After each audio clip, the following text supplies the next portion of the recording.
पाकिस्तान में अमन और सलामती तरक्की के लिए बैनुल मज़ाहिब आंगी इंतहाई ज़रूरी है। इन ख्यालात का इज़हार SP इन्वेस्टिगेशन और कायम मकाम DPO गयूर अहमद खान ने बैनुल मज़ाहिब व ह्यूमन राइट्स कमेटी के अहदेदारान डिवीज़नल सदर Maulana Qari Abdul Ghafoor Saifi, divisional chairman Makhdoom Mohammad Zahid Qureshi, divisional general secretary Saleem Ilyas Masih, divisional नायब सदर हाफिज़ उमर फारूक मक्की, डिवीज़नल सेक्रेटरी इत्तलात कारी मोहम्मद असलम, जॉइंट सेक्रेटरी कारी मोहम्मद मुजाहिद और दीगर से मुलाकात करते हुए कही।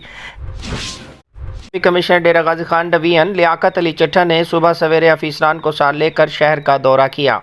सफाई, सेवरेज समेत म्यूनसिपल सर्विसेज के मामला देखे, खाली प्लाट के मालकान के खिलाफ डेंगी एक्ट के तहत मुकदमा दर्ज करने के अहकाम जारी किए। मुताबिक तरक्याती मनसूबों में तेज़ी लाने का अज़म, कमिश्नर लियाकत अली चट्टा ने तरक्याती मनसूबों की तकमील का टास्क दे दिया। इस सिलसिले में कमिश्नर लियाकत अली चट्टा की ज़ेर सदारत मुनअक़िदा इजलास में डिप्टी कमिश्नर मोहम्मद अनवर बरियार और दीगर अफीसरान मौजूद थे। कमिश्नर डेरा गाजी खान डिवीजन लियाकत अली चट्टा की ज़ेर सदारत इजलास मुनअक़िद हुआ, जिसमें पब्लिक हेल्थ, हाईवेज़ और लोकल गवर्नमेंट के मनसूबों का जायज़ा लिया गया।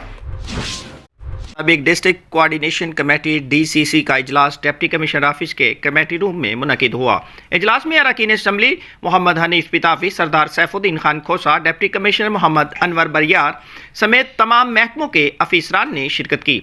डिप्टी कमिश्नर मोहम्मद अनवर बरियार ने तरक्याती मंसूबों को दीगर मामलात की पेशरफ से आगाह किया। अरकान असम्बली ने शहर में स्ट्रीट क्राइम की शरह में भी कमी पर इज़हार इत्मीनान भी किया।